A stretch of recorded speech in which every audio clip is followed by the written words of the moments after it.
Hello students, स्वागत है आप सभी का मेरे यूट्यूब चैनल जिसका नाम है स्टडी पैराडाइज।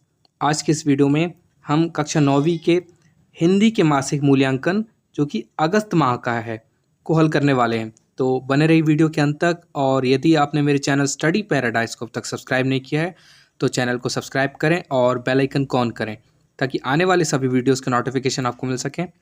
और यदि आपको मेरे वीडियोज़ पसंद आते हैं तो इन्हें लाइक करें और अपने फ्रेंड्स के साथ भी शेयर करें। तो चलिए शुरू करते हैं वीडियो को। आपका ये मासिक मूल्यांकन 28 तारीख से प्रारंभ हो रहा है।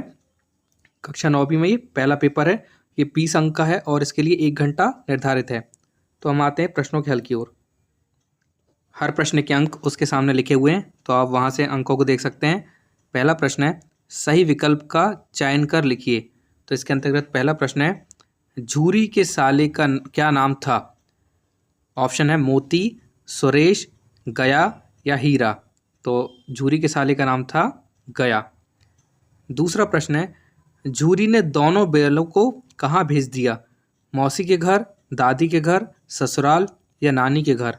तो इसका उत्तर आएगा ऑप्शन नंबर सा, ससुराल।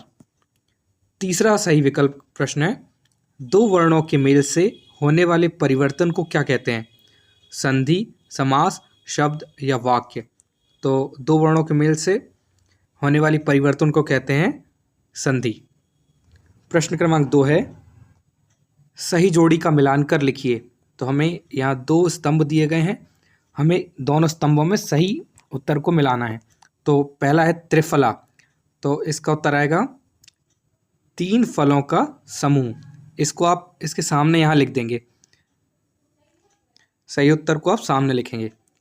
मनोरथ, तो मनोरथ को जब हम तोड़ते हैं तो ये बनता है मन है धन रथ। तो ये है विसर्ग संधि, घ नंबर का। फिर है इंद्र का पर्यायवाची। तो इंद्र का पर्यायवाची है सुरपति। फिर है भी, ही, भर।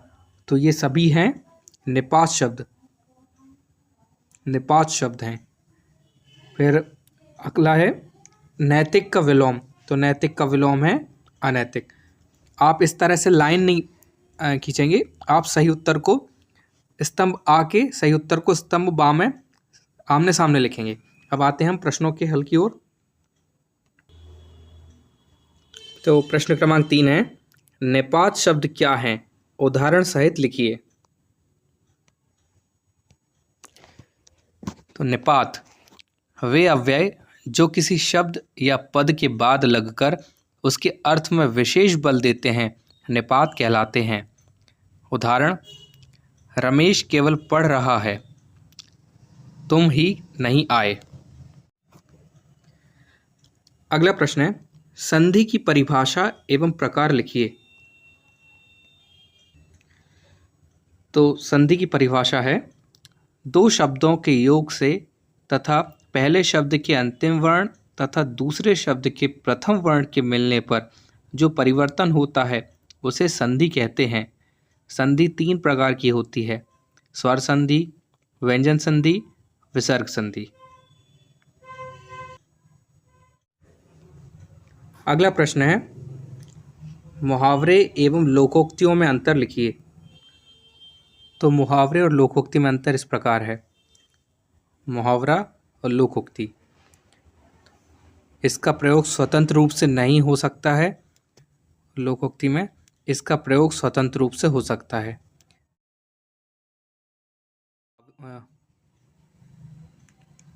मुहावरा, मुहावरे विकारी होते हैं अर्थात वाक्य अनुसार इसका अर्थ बदल जाता है। लोकोक्ति, लोकोक्ति अविकारी होती है अर्थात वाक्य के अनुसार इसका अर्थ नहीं बदलता है। तो ये था मुहावरे और लोकोक्ति में अंतर। आते हैं अगले प्रश्न की ओर। अगला प्रश्न प्रश्न क्रमांक 6 है, समास की परिभाषा एवं प्रकार लिखिए। समास दो या दो से अधिक शब्दों से मिलकर बनने वाले सार्थक शब्द को समास कहते हैं।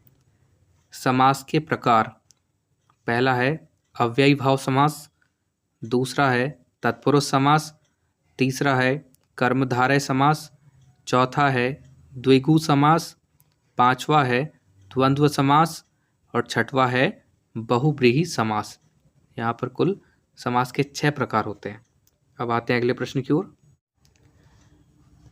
हमारे इस प्रश्न पत्र का अंतिम प्रश्न, प्रश्न क्रमांक 7 है।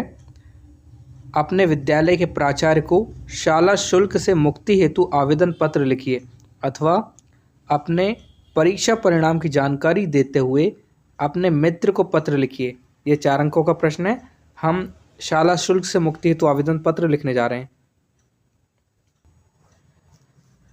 प्रति प्राचार्य महोदय, शासकीय उच्चतर माध्यमिक विद्यालय सीहोर। विषय शाला शुल्क से मुक्ति हेतु आवेदन पत्र। महोदय जी, सविनय निवेदन है कि मैं विनय शर्मा कक्षा 9वीं का विद्यार्थी हूँ।